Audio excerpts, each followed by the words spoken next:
നമസ്കാരം.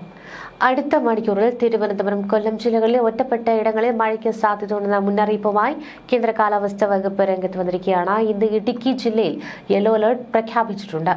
ഒറ്റപ്പെട്ട ശക്തമായ മഴയ്ക്കുള്ള സാധ്യതയാണ് പ്രവചിക്കപ്പെട്ടിരിക്കുന്നത്. 24 മണിക്കൂറിൽ 64.5 മില്ലിമീറ്റർ മുതൽ 115.5 മില്ലിമീറ്റർ വരെ മഴ ലഭിക്കുന്ന ഒരു സാഹചര്യത്തെയാണ് ശക്തമായ മഴ എന്നതുകൊണ്ട് അർത്ഥമാക്കുന്നത്.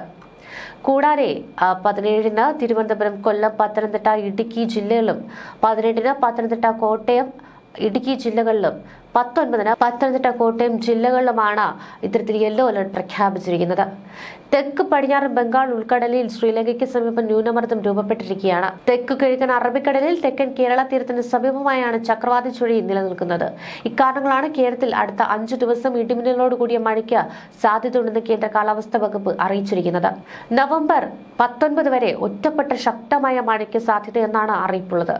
ഇനി കള്ളക്കടൽ പ്രതിഭാസത്തിന്റെ ഭാഗമായി ഇന്ന് രാത്രി 11:30 വരെ കേരള തീരത്ത് 0.2 മുതൽ 1.0 മീറ്റർ വരെ ഉയർന്ന തിരമാലകൾ കാരണം കടലാക്രമണത്തിന് സാധ്യതയുണ്ടെന്നും ദേശീയ സമുദ്രസ്ഥിതി പഠന ഗവേഷണ കേന്ദ്രം അറിയിക്കുന്നുണ്ട്. കടലാക്രമണത്തിന് സാധ്യതയുള്ളതിനാൽ മത്സ്യത്തൊഴിലാളികളും തീരദേശവാസികളും ജാഗ്രത പാലിക്കണം. 17-ന് തെക്കൻ ആന്ധ്രാപ്രദേശ് തീരത്ത് മണിക്കൂറിൽ 35 മുതൽ 45 കിലോമീറ്റർ വരെയും ചില അവസരങ്ങളിൽ 55 കിലോമീറ്റർ വരെയും വേഗതയിൽ ശക്തമായ കാറ്റിനും മോശം കാലാവസ്ഥയ്ക്കും സാധ്യതയുണ്ട്. 18-ന് ആൻഡമാൻ കടലിൽ മണിക്കൂറിൽ 35 മുതൽ 45 കിലോമീറ്റർ വരെയും ചില അവസരങ്ങളിൽ 55 കിലോമീറ്റർ വരെയും വേഗതയിൽ ശക്തമായ കാറ്റിനും മോശം കാലാവസ്ഥയ്ക്കും സാധ്യതയുണ്ട്. 19-ന് ആൻഡമാൻ കടൽ, തെക്കു കിഴക്കൻ ബംഗാൾ ഉൾക്കടൽ, മധ്യ കിഴക്കൻ ബംഗാൾ ഉൾക്കടൽ എന്നിവിടങ്ങളിൽ മണിക്കൂറിൽ 35 മുതൽ 45 കിലോമീറ്റർ വരെയും ചില അവസരങ്ങളിൽ 55 കിലോമീറ്റർ വരെയും വേഗതയിൽ ശക്തമായ കാറ്റിനും മോശം കാലാവസ്ഥയ്ക്കും സാധ്യതയുണ്ട്. തെക്ക് പടിഞ്ഞാറൻ ബംഗാൾ ഉൾക്കടലിൽ ശ്രീലങ്കയ്ക്ക് സമീപം ന്യൂനമർദ്ദം രൂപപ്പെട്ടിരിക്കുകയാണ്. ന്യൂനമർദ്ദത്തെ തുടർന്ന് കിഴക്കൻ കാറ്റ് തമിഴ്നാട്ടിലേക്ക് ഈർപ്പത്തെ എത്തിക്കുന്നുണ്ട്. ഇത് വരും ദിവസങ്ങളിൽ ഇടിയോടെ മഴയ്ക്ക് കാരണമായേക്കും. കേരള, ലക്ഷദ്വീപ് തീരത്ത് മത്സ്യത്തൊഴിലാളികൾക്ക് കടലിൽ പോകുന്നതിന് കാലാവസ്ഥാ വകുപ്പ് വിലക്ക് ഏർപ്പെടുത്തിയിട്ടുണ്ട്. ഈ മാസം 17-ന് ശേഷം കേരളത്തിൽ ഉൾപ്പെടെ തുലാവർഷം ശക്തിപ്പെടുവാനും സാധ്യതയുണ്ട്. കേരളത്തിലും തമിഴ്നാട്ടിലും തുലാവർഷ മഴ നവംബർ 17 മുതൽ തിരികെ എത്തും. കിഴക്കൻ കാറ്റ് വീണ്ടും ശക്തിപ്പെടുന്നത് മൂലമാണിത്. മൺത ചുഴലിക്കാറ്റ് ദിശ മാറിയ കിഴക്കൻ കാറ്റ് ഇപ്പോഴും പൂർണ്ണതോതിൽ പഴയ രീതിയിലേക്ക് മാറിയിട്ടില്ല.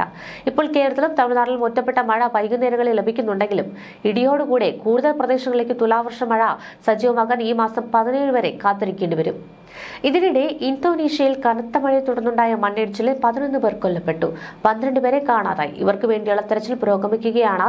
അന്താര പ്രവിശ്യയിലെ സെബുയിങ് ഗ്രാമത്തിലാണ് ഇത്തരത്തിൽ മണ്ണിടിച്ചിലുണ്ടായത്. നിരവധി വീടുകൾ മണ്ണിനടിയിലായി. 3 മുതൽ 8 മീറ്റർ വരെ മണ്ണാണ് വീടുകൾക്ക് മുകളിലേക്ക് വീണത്.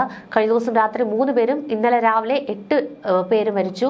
12 പേരെ ഇനിയും കാണാനായിട്ടില്ല.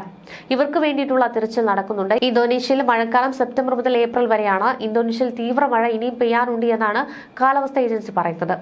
കഴിഞ്ഞ ജനുവരിയിൽ കനത്ത മണ്ണിടിച്ചിലിൽ 25 പേർ കൊല്ലപ്പെട്ടിരുന്നു. മധ്യ ജാവയിൽ പെഗാലോഗണിലായിരുന്നു മണ്ണിടിച്ചിലുണ്ടായത്.